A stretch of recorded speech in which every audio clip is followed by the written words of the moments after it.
Welcome back to Ohio Counseling Conversations, the official podcast of the Ohio Counseling Association, bringing you updates and conversations from around the state. On this episode, we feature Dr. Sherdene Simpson. Dr. Simpson has a background in administration, systemic clinical counseling, clinical supervision, and teaching. She is a licensed professional clinical counselor with supervisory designation, licensed marriage and family therapist, certified clinical hypnotherapist, and is certified in grief recovery methods with experience in community and private practice settings. Dr. Simpson is a member of many professional organizations, including at the local, national, and international levels, which exhibits her commitment to service to our profession. She has served in leadership roles as the past president of the Eastern Ohio Counseling Association, OCA Diversity, Equity, Inclusion, and Cultural Dignity Committee as the inaugural chair, and is our president-elect for OCA. Dr. Simpson's clinical interests include incorporating systemic therapy with individuals, couples, and families. Her research interests include systemic treatment, marriage and family therapy, clinical supervision, multiculturally informed clinical supervision, and isomorphism in clinical supervision. She has been an adjunct faculty member at the University of Akron and Youngstown State University. She has been a core faculty member and visiting assistant professor of clinical mental health at Cleveland State University, and she currently is a core faculty member at Florida Gulf Coast University and has a private practice on the west side of Cleveland. Dr. Simpson is also a certified trainer for Prepare, Enrich, Customized Inventory and is currently completing training through the Gottman Institute. And as always, I'm your host today, Dr. Marissa Cargill, a counselor at Cuyahoga Community College and counselor educator at the University of Akron. Thanks for tuning in.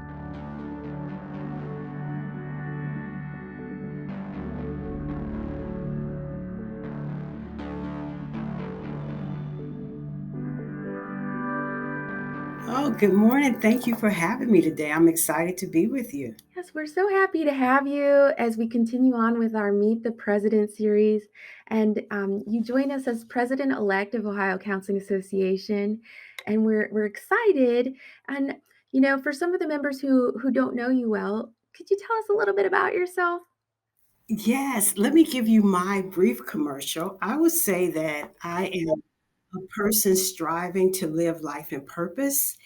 I am very much driven into what are my goals for life and how can I create an impact that is going to help influence and change the quality of life for my counselors, my mentees, my colleagues, and really learning to be impactful in change.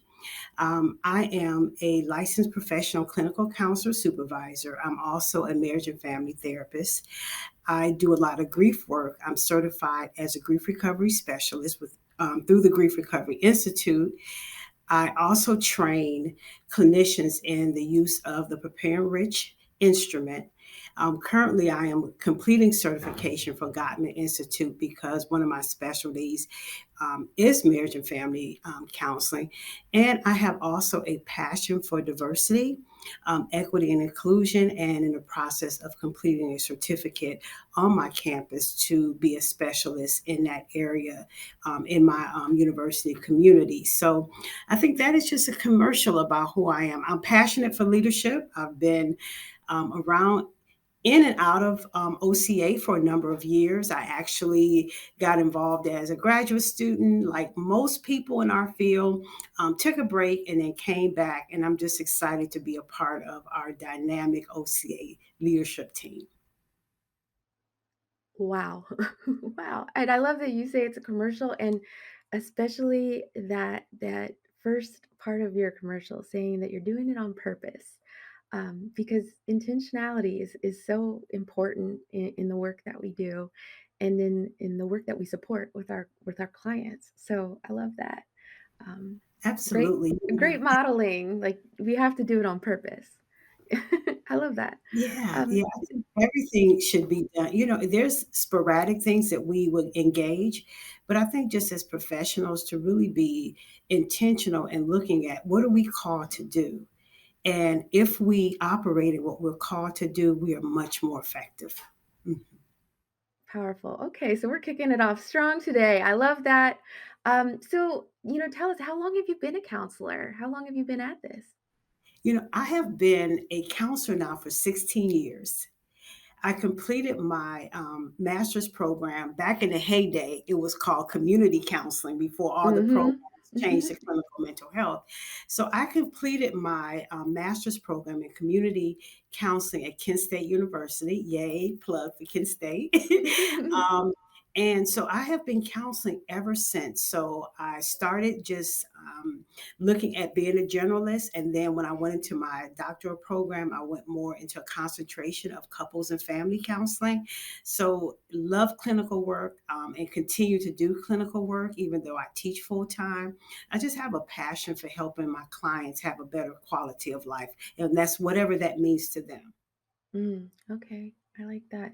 And I'm someone who has a little bit of a passion for career counseling, so I'm always really interested in this question. But like, what led you to this profession? How did you become a counselor? I have to tell you, I tell my students, and I have to start off by saying, I am jealous when students say to me and colleagues say to me they have always wanted to be a counselor. I'm jealous Mm-hmm. because my first life was higher ed. I was a university administrator for about 15 years. And I felt that there was something different that I should be doing. I felt that there was something more that I needed to be doing. And I actually have to be honest to say, I truly feel that I was called to counsel.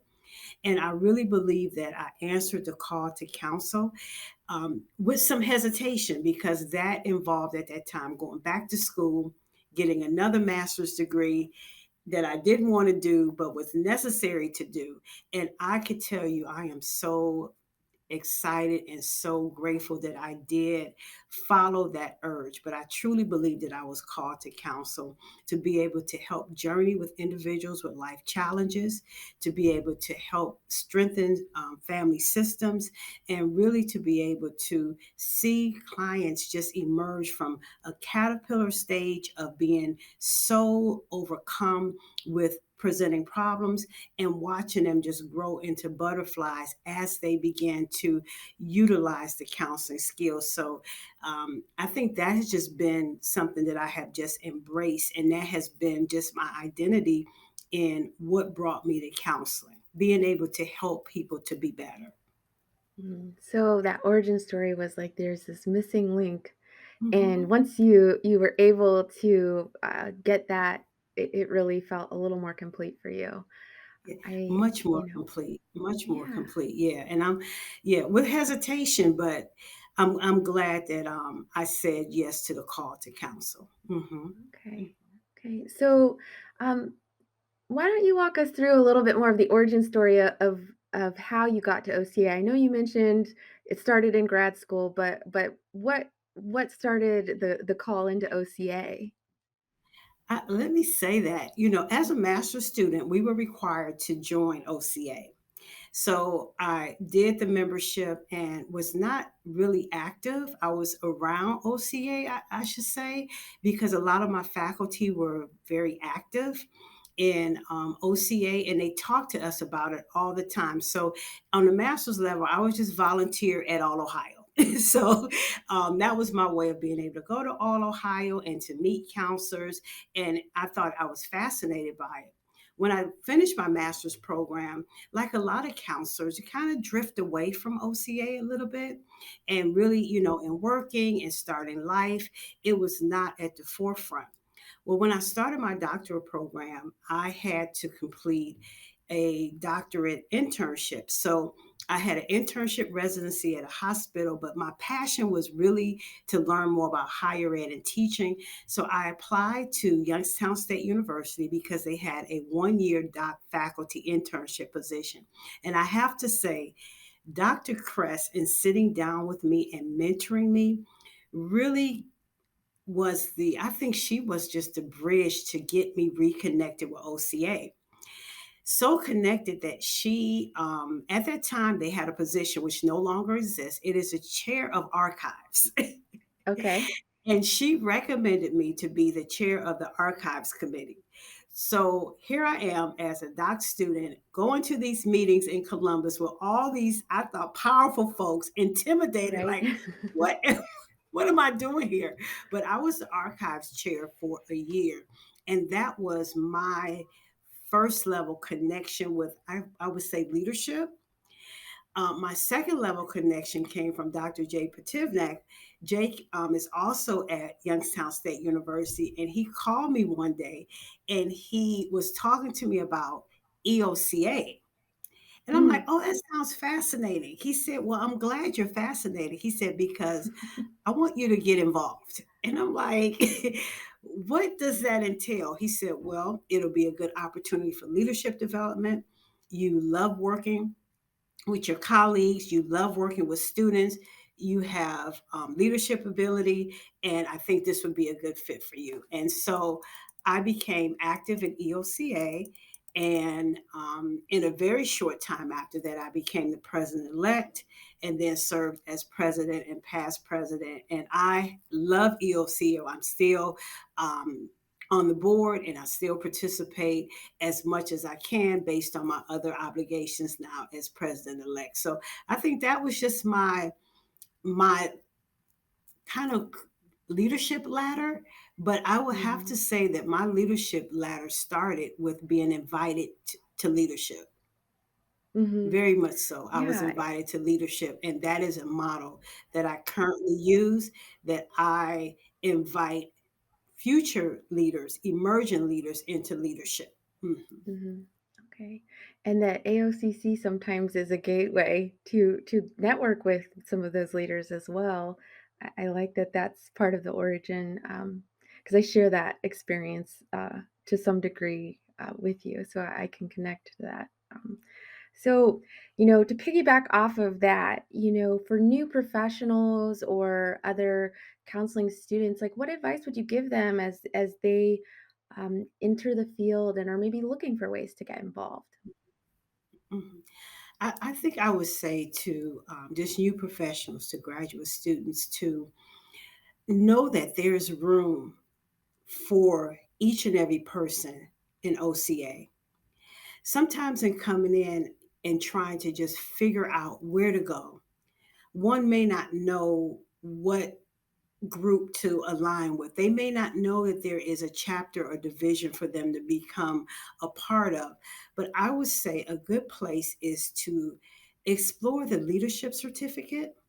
I think the leadership certificate is so impactful in just learning about OCA, the history of OCA, just learning about leadership, leadership styles, just learning and being able to make a connection with current leaders.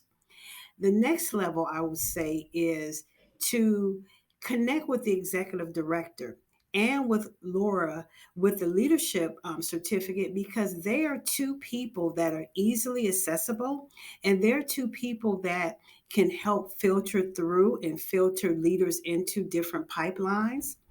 I think another thing that is impactful is, and I want to really encourage new professionals and graduate students to do this. Please, please, please connect with the executive board. As president elect and working with a dynamic team with Stacy being president this year, though he is our past president mentor, we are here and we're accessible. We want to talk to members of OCA. If you have a thought, if you have a concept, if you just need to ask us, how can I get connected? Please reach out. Sometimes in organizations, new people think, oh, I can't talk to that person. So I want to diffuse that myth.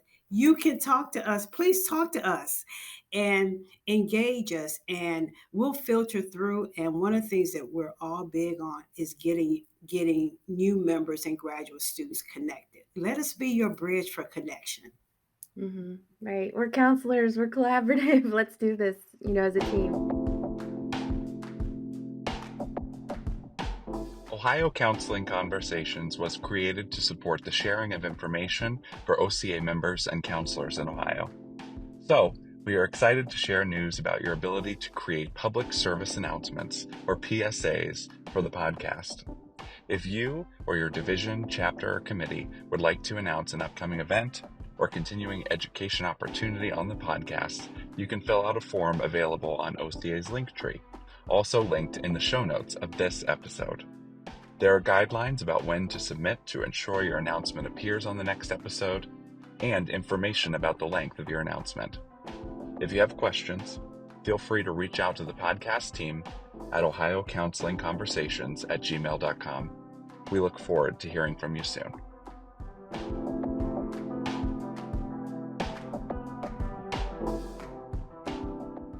I am curious as a member, like what, as president-elect, do you see like as your vision as we move forward into the future for OCA? Like what are some of your ideas about how we can keep, maintaining and increasing our momentum for the profession in the state of Ohio? I think for the state of Ohio, there is a couple things. One, to continue to increase membership, and not only increase membership, but to increase engagement. I'm very big on collaboration and being able to create space to collaborate, to create space of engagement where we are all communicating and not just communicating in our own respective silos, really being able to all talk about what do we want to see in OCA, and to really look at OCA is impactful and can be more impactful, not with only 5 or 10 people, but with our entire membership activating and taking ownership, because this is just not the president or the president's elects organization. This is all of our association that we share. Another thing is to look at the reality of diversity within our world. When you look at it, the census states by 2060, our communities are going to be more diverse than ever. And as clinicians, as counselor educators, the time is now. The time is now to prepare and understanding cultural competencies. The time is now in looking at cultural humility. The time is now in being able to examine our worldviews and our own biases and stereotypes and just things that don't make us bad people, but it creates a reality in an authentic self of being able to look at what do I know? How do I feel? How do I engage diversity? Because it's here. And really, if we are going to be systemically strong, we have to begin to look at diversity, equity, and inclusion. It is not something that we could turn our heads to. Each and every one of us will be facing our respective work with diverse climates. So, for me, and looking at the vision for my tenure with OCA, is really looking at how do we begin to not talk diversity, not talk equity and inclusion, but how do we actively begin to partake in that conversation, engaging, creating a safe space that is going to create some brave conversation to be able to look at strategies for change. So it's looking at, do we need to incorporate more training? Do we need to incorporate more experiential activities to engage colleagues to be stronger, to be better? And all of us working together to prepare for our clients. We do a lot of work in training. So we go to EMDR, we go to CBT trainings, or we go to family systems training. And I am hopeful that as a community, in going to trainings, it is a plus and it's so needed because we need CEUs. I am also passionate and hold the belief that one day we will strive after diversity trainings the same way we seek out other trainings, because it is here, it is a part of us. And I'm very optimistic that within the next couple years, we will be able to reflect that just in who we are as a community. One of the things that I realized that Ohio is looked at by other states, and in just the work that we do right now, we are the only state that is really has a DEI committee. So we're the forerunners. So other states are looking at us to see, what do we do with this DEI work? We're not professing to know it all. We're not professing um, to be able to do the work by ourselves. But I think in building a community, we will all be more effective in being able to look at DEI. So those are the areas that I am very passionate about in the work for my tenure as president-elect and president.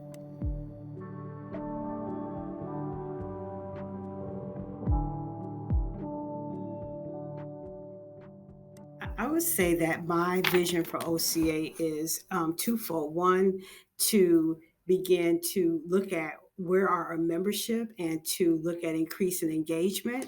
I think the second area is diversity, equity, and inclusion, and being able to really look at, as a state, how are we preparing clinicians, how are we preparing counselor educators to really become more aware of the diverse population that we will be facing, and in many areas we are already facing.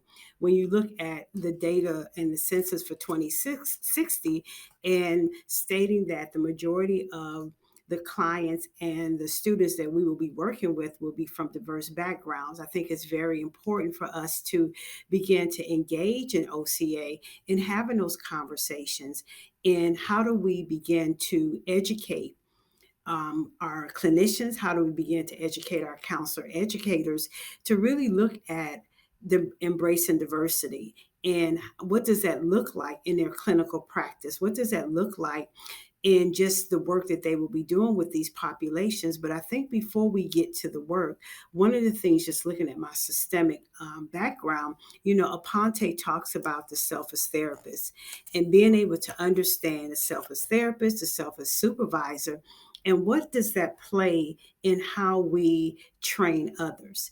And one of the things Aponte talks about in a number of his articles is that we have to begin to start with examining our own worldview.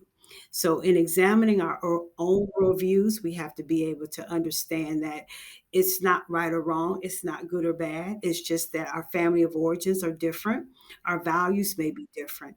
And in examining our worldviews as counselors and counselor educators, we also have to understand that there may be some bias, there may be some stereotypes, there may be some prejudice that we all hold. That does not make us bad people, but what it does, it allows us to be able to work within our authentic selves, being able to prepare ourselves, because if we don't examine who we are first, it can really go into areas of countertransference that we don't want to happen in our clinical work. So from there, being able to look at how do we come together to collaborate, because collaboration is going to be key. How do we work together? DEI work is not for 5 or 10 people. DEI work is a commitment for OCA, and a commitment that OCA has made and continues to make. Another thing that is so valuable is being able to understand, in our collaboration, we have to engage each other, and we have to be able to look at how do we create those safe spaces. In a safe space, I could have a brave voice to be able to express how I feel, and being able to help each other. As counselors, we commit to helping our clients have a better quality of life. I want us to also commit to helping our colleagues have a better quality of life through engaging, through discussion, and through supporting each other. Because at the end of the day, when we look at OCA, we're a community. And in this community, we are tasked to work together. And I am just hopeful in my tenure as president that we will build community. We will engage various topics, and DEI is one of them. And we will create places where we could have safe and in-depth communication to be able to learn from each other. Because one thing that is so important is a theme of OCA being a community of active learners and enabling the improvement of our work across the board in clinical areas, in our work as counselor educators. So I look forward to just being able to serve in the role of president and enjoying the current role of president elect, because I'm Mm. also learning a lot. So I've committed to be an active learner, and I want to challenge our membership to commit to join me in the same. Yes, I love that. An active learner and a servant leader. Yeah. And we love to hear that, Dr. Sherdene. So, this is a perfect segue into one of the questions that I have for you, and gives me the opportunity to share and give you some flowers. So, at our most recent All Ohio conference, you were honored with the Professional Leadership Award. And in part of that, for leading and chairing the Diversity, Equity, Inclusion, and Cultural Dignity Committee. In ensuring, part of that, like, it was because you do ensure and commit to social justice and value that being a continuing part of the conversation as counselors. So, as a counselor educator, what are some ways that you'd suggest that we as counselors ensure that those conversations continue on and like keep on keeping on? Yeah. I think that we have to just encompass just a model of servant leadership and look at this process systemically. I believe that everything involves a system, and in being able to look at being goal focused and working together and really looking at and having these conversations that we're all on the same team. We're all working for the same cause. We just have to understand what role we play in the work that we do. I think in this process, when you look at just a model of servant leadership, being able to be systemic, to be team focused, the team is OCA. In family systems, we have a system of OCA, we have subsystems when we look at the divisions, when we look at the chapters, when we look at the committees. To be purpose driven, that because we all want the same things, how do we work together to communicate? To be courageous in our communication, because a lot of us as clinicians, aren't we responsible for teaching communication skills to our clients? And I really believe when you look at it, it's an isomorphic process. If we're teaching communication skills to our clients and our students, I think we should be able to possess strong communication skills. When you look at literature on a parallel process, what happens in one system should definitely be occurring in another. I think also to be authentic in our communication and our approach, to be approachable, to say, I don't know how to say this. I don't know how you would take this. I don't know, but to for all of us to be approachable, because when we begin to talk about different diversity and inclusion, and that's not the only topic. It can be very difficult. I think also let's also be isomorphic and use a parallel process in listening. We are trained as counselors to be active listeners.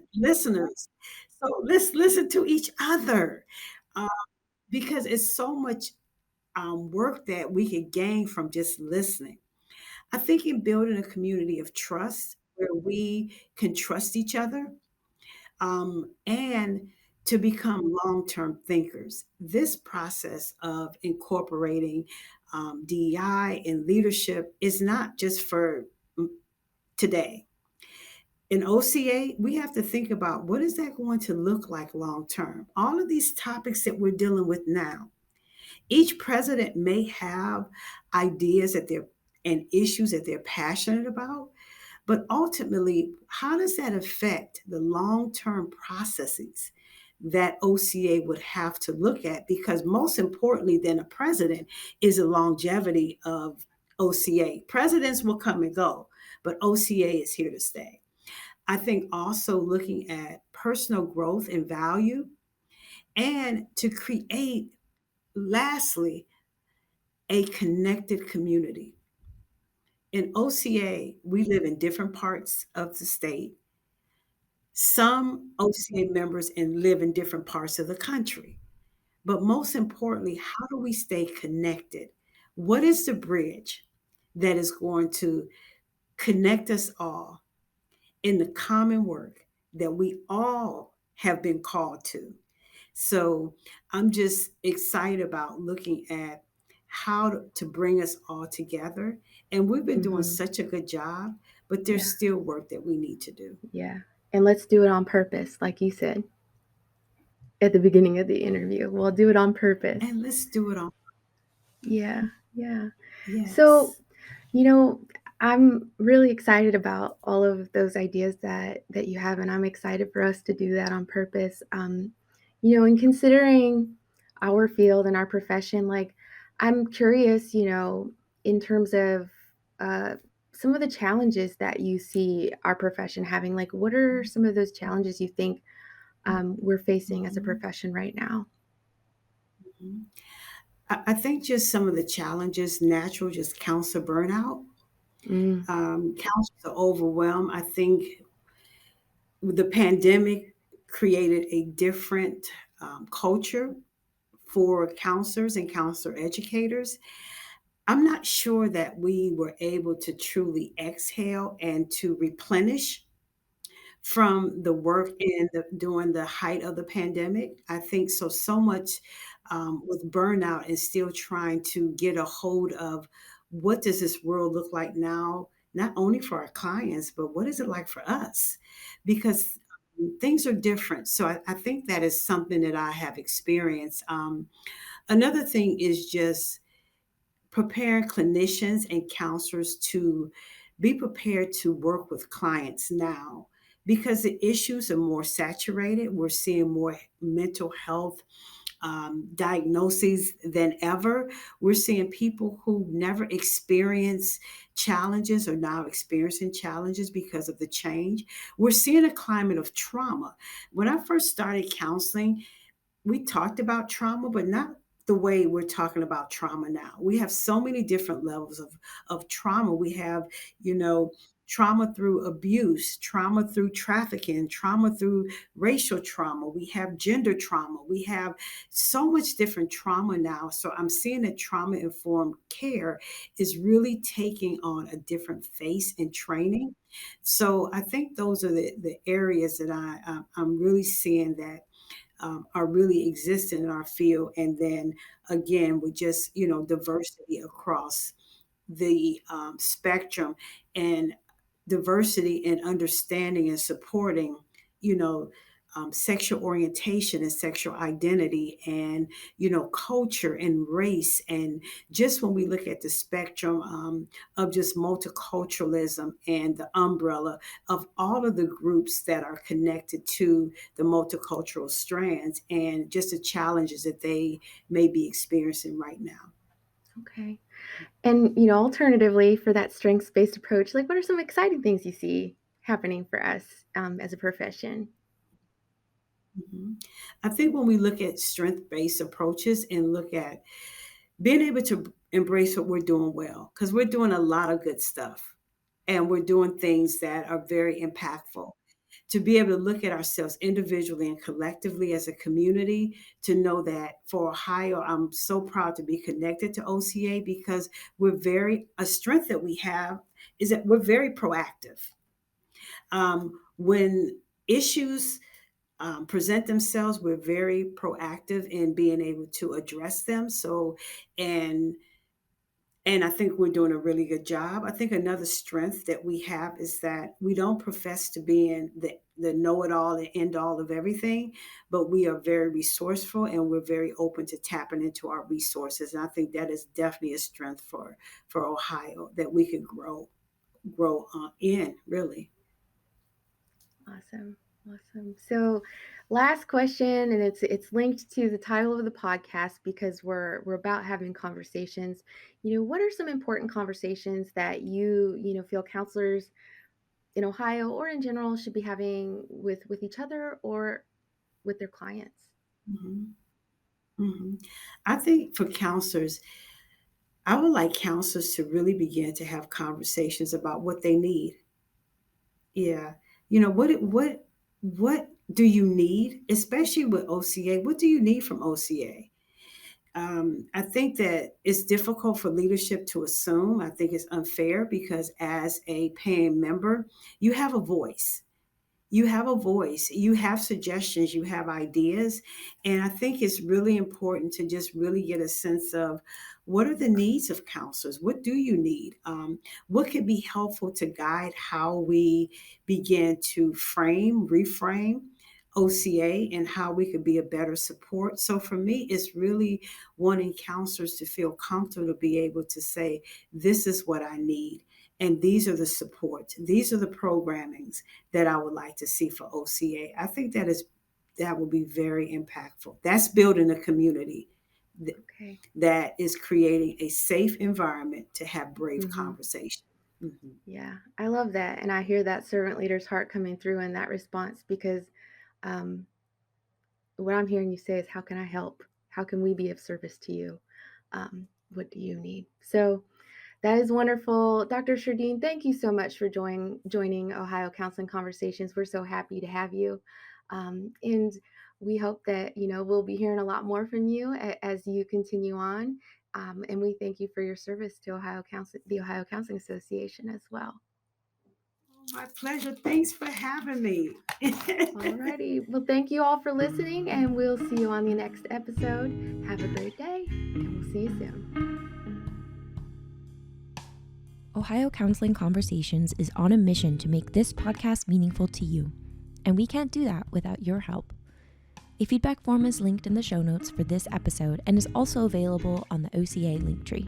If you have any recommendations for topics or guests or any other general feedback, you can let us know by using the form. We welcome your thoughts so that we can continue to develop the podcast and grow as creators. If you are interested in joining the team or being a guest, you can also reach us by emailing ohiocounselingconversations@gmail.com. We value your insight. Thank you so much for listening. If you enjoyed this episode, please make sure to follow us so you can stay up to date with Ohio Counseling Conversations online and wherever you listen to podcasts. This podcast is brought to you by the Ohio Counseling Association's Media, Public Relations, and Membership Committee and its podcast subcommittee. This episode was executive produced by Haley Fisher and Marissa Cargill. Research and fact-checking by Kaylee Bradley. Editing by Leah Wood. Original music by Elijah Satoru Wood. Special thanks to Stacy Tasmer, Sherdene Simpson, Dohi Kimopel, Alma Moore, Amy Barcelo, and Chase Morgan Swain. Views, beliefs, or references mentioned in this episode do not constitute an endorsement or recommendation by the Ohio Counseling Association. The views expressed by guests are their own, and their appearance on the podcast does not imply an endorsement of them or any entity they represent. Views and opinions expressed by guests do not necessarily reflect the view of the Ohio Counseling Association or any of its officials. Thank you.